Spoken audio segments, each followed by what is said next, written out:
Ну вот, у нас появился дома камин. Это супер. Сейчас я его включу.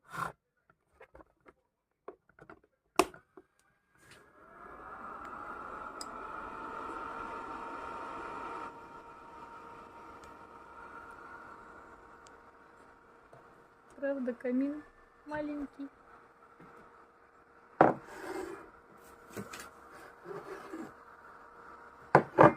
Прикольный обогреватель.